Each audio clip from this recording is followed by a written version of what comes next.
Hi friends, இன்னைக்கு நாம ரொம்பவே யூஸ்ஃபுல்லாக இருக்கக்கூடிய கிச்சன் டிப்ஸ் பார்க்கலாம். நம்ம வீட்டில் அரிசி வச்சிருந்தோம் அப்படின்னா நிறைய வண்டு வந்தது அப்படின்னா நாம் அதை க்ளீன் பண்ணி எடுக்கிறதுக்குள்ள ரொம்ப கஷ்டப்படுவோம். இதை நம்ம ரொம்ப ஈஸியாக எப்படி சால்வ் பண்ணுறது, அது மட்டும் இல்லாமல் அன்றாட வாழ்க்கையில் யூஸ்ஃபுல்லாக இருக்கக்கூடிய நிறைய கிச்சன் டிப்ஸும் பார்க்கலாம். வாங்க நம்ம வீடியோக்குள்ளே போகலாம். நான் இன்றைக்கி 2 சாரீஸ் எடுத்து வச்சுருக்கிறேன். அதாவது நம்ம வீட்டில் கிழிஞ்சு போன புடவைகள் இருந்ததுன்னா அது கூட யூஸ் பண்ணிக்கலாம். இந்த கிழிஞ்சு போன புடவையை இந்த மாதிரி மடித்து வச்சுட்டு நல்லா இந்த மாதிரி ரோல் பண்ணி எடுத்துக்கலாம். இப்போது நம்மக்கிட்ட இருக்கிற சால்வை யூஸ் பண்ணிக்கலாம், அல்லது ஷால் கூட யூஸ் பண்ணிக்கலாம். ஷாலை இந்த மாதிரி நல்லா சுற்றி எடுத்துகிட்டு ஒரு ரப்பர் பேண்ட் இந்த மாதிரி போட்டு விட்டுக்கலாம். பார்க்குறதுக்கு ரொம்ப அழகாக இருக்கும். அதே சமயத்தில் நம்ம வீட்டில் பழைய சாரீஸ் இருந்ததுன்னா நாம் இந்த மாதிரி ரொம்ப எஃபெக்டிவாக யூஸ் பண்ணிக்கலாம். இதை நாம் சோஃபாவில் வைக்கிறதுக்கு யூஸ் பண்ணிக்கலாம், அல்லது நம்ம டெய்லி பெட்டில் ஓரமாக வைக்கிறதுக்கு கூட யூஸ் பண்ணிக்கலாம். பாருங்கள், முதல்ல நாம் ஒரு சாரீ வச்சுட்டு அதுக்கு மேலே நம்ம இன்னொரு சாரீ இந்த மாதிரி வைக்கணும். பழைய புடவையாக இருந்தாலும் நமக்கு வெளியே தெரியாது, கிழிஞ்சு போன புடவை கூட நம்ம இதை யூஸ் பண்ணிக்கலாம். இப்போது நம்மக்கிட்ட இருக்கிற ஒரு ஷாலை இந்த மாதிரி மேலே எடுத்து வச்சுட்டு அது மேலே நம்ம சுற்றின சாரீ இந்த மாதிரி எடுத்து வச்சுட்டு அதே மாதிரியே ரோல் பண்ணி, அதாவது சுற்றி எடுத்துக்கலாம். ஷாலோட எண்ட் பகுதி, அதாவது முனை பகுதியில் நாம் இந்த மாதிரி ரப்பர் பேண்ட் போட்டு விட்டுக்கலாம். பார்க்குறதுக்கே ரொம்ப நல்லாயிருக்கும். அதே மாதிரி நம்மக்கிட்ட இருக்கிற பழைய துணிகளை யூஸ் பண்ண மாதிரியும் இருக்கும். நான் இப்போ இதில் சாரீ வச்சு காமிச்சிருக்கிறேன். இதுக்கு பதிலாக நீங்கள் பெட்ஷீட் யூஸ் பண்ணிக்கலாம், அல்லது பழைய சுடிதார் யூஸ் பண்ணிக்கலாம், அல்லது பழைய நைட்டீஸ், இந்த மாதிரி எந்த துணி வேணாலும் நல்லா இந்த மாதிரி ரோல் பண்ணிவிட்டு சுற்றி எடுத்துக்கலாங்க. பார்க்குறதுக்கே அழகாக இருக்கும். இதை நம்ம சோஃபாவில் கூட வச்சுக்கலாம். இது பேர் குந்திரிக்கம் அப்படின்னு சொல்லுவாங்க. நிறைய பேர் சாம்பிராணி அப்படின்னு கூட சொல்லுவாங்க. நிறைய பேர் வீட்டில் சாமி ரூம் வச்சுருந்தாங்க அப்படின்னா கண்டிப்பாக இதை யூஸ் பண்ணுவாங்க. தூபம் போடுறதுக்கெல்லாம் யூஸ் பண்ணுற ஒரு பொருள் தான். இதை நான் கையிலேயே இந்த மாதிரி கொஞ்சமாக உடச்சி எடுத்துக்கிட்டேன். ஒரு பவுலில் கொஞ்சம் சுடு தண்ணி எடுத்து வச்சுருக்கிறேன். கை சூடு பொறுக்கிற அளவுக்கு இருக்குது தண்ணி. இதில் நான் இந்த மாதிரி கொஞ்சம் உடச்சி அதில் போட்டு வச்சுருக்கிறேன். ஒரு 10 நிமிஷம் நாம் அந்த தண்ணியில் அப்படியே போட்டு வச்சுருந்தோம் அப்படின்னா அந்த சாம்பிராணியில் இருக்கிற அந்த ஸ்மெல் எல்லாமே அந்த தண்ணியில் இறங்கிடும். உங்ககிட்ட சுடு தண்ணி இல்லை அப்படின்னா இதை போட்டு கூட லைட்டாக கொதிக்க விட்டுக்கலாம். அப்புறமா நாம் இந்த மாதிரி ஒரு ஸ்ப்ரே பாட்டிலில் அந்த தண்ணியை மட்டுமே எடுத்துக்கலாம். நம்ம எல்லார் வீட்லேயுமே நிறைய பேர் வீட்டில் கொசுவலை யூஸ் பண்ணுவோம். இந்த மாதிரி மஸ்கிட்டோ நெட் கூட இருக்கும். நாம் இதுக்குள்ளே படுத்தா கூட இந்த வெளியே கொசு அப்படியே மொஞ்சுக்கிட்டு இருக்கும். இதே மாதிரி நம்ம மஸ்கிட்டோ நெட்டு போட்டிருந்தாலுமே அந்த இடத்துல எல்லாமே கொசு வந்திருக்கும். சாதாரணமாக இப்படி வந்திருக்கிற கொசுக்கள் எல்லாமே அப்படியே போயிடுறதில்ல, அப்படியே உட்கார்ந்துருக்கிறதால அதில் நிறைய முட்டையும் போட்டு வச்சுருக்கும். நம்ம நிறைய நாள் கையில் டச் பண்ணாமல் எந்த பொருள் நம்ம வீட்டில் வச்சுருந்தாலும் அந்த இடத்துலலாம் கொசு முட்டைகள் அதிகமாக இருக்கும். நிறைய பேர் நார்மல் கொசு வலை கூட யூஸ் பண்ணுவாங்க. இந்த மாதிரி கொசு வலைகள் யூஸ் பண்ணும்போது இன்னும் நல்லா இருக்குங்க. அதாவது ஒரு கொசு கூட நமக்கு உள்ளே வராது. இது நான் ரொம்ப நாளாக யூஸ் பண்ணிகிட்டு இருக்கிறேன். இந்த மாதிரி கொசு வலைகள் நம்ம அப்படியே வச்சு யூஸ் பண்ணுறது ரொம்ப நல்லது. டெய்லி நம்ம எடுத்து எடுத்து வைக்கும்போது அது சீக்கிரமே ஸ்பாயில் ஆகிடும். இந்த கொசு வலைக்கு மேலேயே இந்த தண்ணி இந்த மாதிரி நல்லா ஸ்ப்ரே பண்ணி விட்டுக்கலாம்.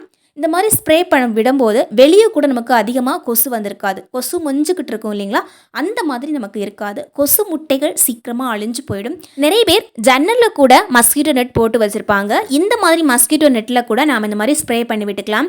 இந்த மஸ்கிட்டோ நெட்டில் பார்த்தீங்கன்னா நிறைய பல்லி கூட வந்திருக்கும். இந்த சாம்பிராணி ஸ்மெல்லுக்கு பல்லி, கொசு இது எதுவுமே வராது. சாம்பிராணி தூபம் கூட போடலாம். ஆனால் சாம்பிராணி தூபம் போடுறதுக்கு பதிலாக இந்த மாதிரி தண்ணி யூஸ் பண்ணுறது இன்னும் நல்லாயிருக்கும். நம்ம இந்த மாதிரி ஸ்ப்ரே பாட்டில் எடுத்து வச்சுக்கும் போது அடிக்கடி எடுத்து யூஸ் பண்ணுறதுக்கும் ரொம்ப வசதியாக இருக்குங்க.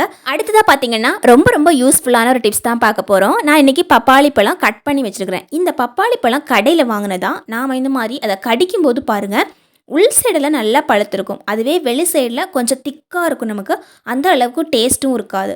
இப்போ பாருங்கள், நான் ஒரு பகுதியை கடிச்சிட்டேன். இருந்தாலும் அந்த பப்பாளி பழத்தில் இருக்கிற அந்த அடி சைடு நல்ல திக்காக இருக்கிறதால நமக்கு கடிக்க முடியாமல் இருக்கும். அதே மாதிரி இந்த பப்பாளி பழத்தை பாருங்கள், ஒரு சைடில் கொஞ்சம் பழுத்த மாதிரியும் இருக்கும், இன்னும் அதோட மேல் சைடில் பழுக்காத மாதிரியும் இருக்கும். நான் இப்போ ஒரு அகர்பத்தியை பற்ற வச்சு எடுத்துக்கிறேங்க. ஒன்று போதும். இதை இந்த மாதிரி எடுத்து வச்சுக்கலாம். இது இந்த மாதிரி ஒரு பொருள் மேலே கூட எடுத்து வச்சு இந்த மாதிரி குத்தி வச்சுக்கலாம். பழத்தோட பக்கத்தில் வைக்காமல் கொஞ்சம் தள்ளி வச்சுக்கலாம். இந்த மாதிரி வச்சுட்டு நாம் இதை நைட்டு ஃபுல்லாக இந்த மாதிரி க்ளோஸ் பண்ணி வச்சுக்கலாம். ஒரு நாள் ஃபுல்லாகவே க்ளோஸ் பண்ணி வச்சுட்டு நம்ம மறுநாள் இதை ஓப்பன் பண்ணி பார்க்கலாம். இப்போ நம்ம பார்க்கும்போது பப்பாளி பழம் ஃபுல்லாகவே பழுத்திருக்கும். பாருங்கள், நமக்கு மேல் சைடுக்குள்ளே நல்லா பழுத்திருக்கும். இப்போ பாருங்கள், பப்பாளி பழம் நிறைய டிஃப்ரென்ஸ் இருக்குது பார்க்குறதுக்கு. நம்ம முன்னாடி வச்ச பழம் அதே பழம் தான், ஒரே நாளே நமக்கு முழுசாகவே பழுத்திருக்குது. முன்னாடி காலத்துலலாம் இந்த மாதிரி தான் செய்வாங்க. அதாவது வாழைப்பழம் கொஞ்சமாக பழுத்திருக்குது அப்படின்னா எல்லா பழமே ஈவனாக பழுக்கணும், ஒரே நாளில் பழுத்து கிடைக்கணும் அப்படின்னா இந்த மாதிரி அகர்பத்தி ஏற்றி வச்சு பழுக்க வைப்பாங்க.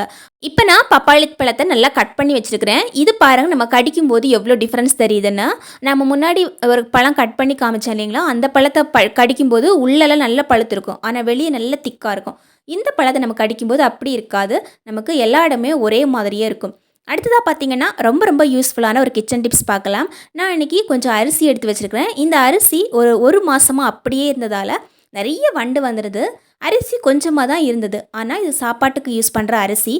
அரிசியில் புழு எதுவுமே இல்லை, வெறும் வண்டு மட்டும்தான் இருந்தது. இதை க்ளீன் பண்ணி யூஸ் பண்ணலாம் அப்படின்னு பார்த்தா இதை க்ளீன் பண்ணுறதுக்கு அவ்வளோ கஷ்டம் நமக்கு. ஏன்னா நிறைய வண்டு அப்படியே சொரிஞ்சிட்டு இருந்தது. நான் உங்களுக்கு காமிக்கிறேன். இப்போ நான் அந்த சாக்கில் இருக்கிற அரிசி எல்லாமே ஒரு தட்டில் எடுத்து மாற்றிக்கிட்டேன். பாருங்கள், நம்ம கையிலேயே இந்த மாதிரி நல்லா பரப்பி விட்டுக்கலாம். இப்போ நமக்கு தேவைப்படுறது ஒரு பாக்ஸ் நிறைய தீக்குச்சிகள்.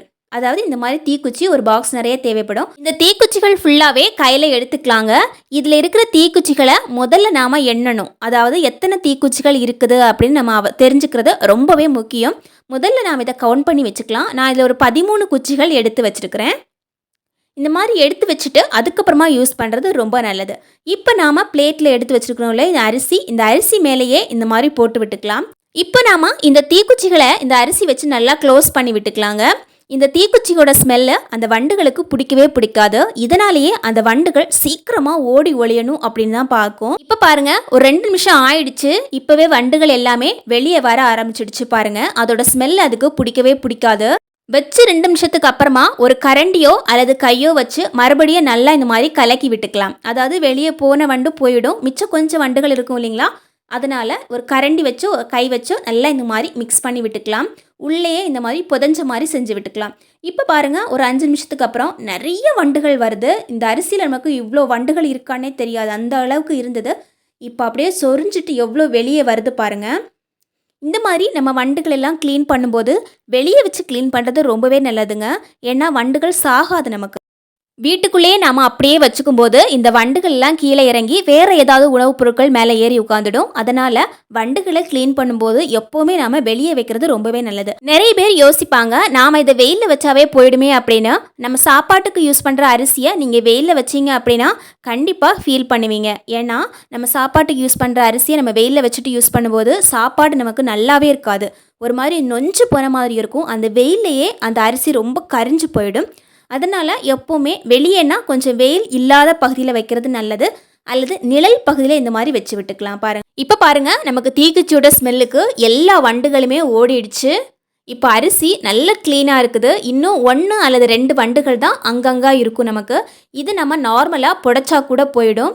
இப்போ கடைசியாக முக்கியமான விஷயம், நாம் எத்தனை தீக்குச்சிகள் போட்டோமோ அதே தீக்குச்சியை நம்ம போடும்போது எண்ணி போட்டோம் இல்லைங்களா, அதே மாதிரி அதே தீக்குச்சிகள் திரும்பவும் நாம் எண்ணி அதுலேருந்து எடுத்து விட்டுறணும். இல்லை அப்படின்னா அது அரிசியிலேயே அப்படியே இருந்துடும். நமக்கு மளிகை கடையில் இருக்கிற வரைக்கும் இந்த அரிசி பருப்பு எதுலேயுமே வண்டுகள் வராது. நம்ம வீட்டுக்கு எடுத்துட்டு வந்த உடனேயே வண்டுகள் வருது. அதுக்கு காரணம் நிறைய இருக்குது. அவங்க அங்கே வச்சுருக்கும் போது நிறைய அதில் கெமிக்கல்ஸ் மிக்ஸ் பண்ணி வச்சுருப்பாங்க. அதை நம்ம வீட்டுக்கு எடுத்துகிட்டு வந்து கொஞ்ச நாள் ஆனோடனே நிறைய வண்டுகள் வந்துடும். ஸோ எப்போவுமே அரிசியாக இருந்தாலும் சரி, பருப்பாக இருந்தாலும் சரி, நல்லா கழுவிட்டு நம்ம யூஸ் பண்ணணும். தேங்க்யூ ஃபார் வாட்சிங் ஃப்ரெண்ட்ஸ்.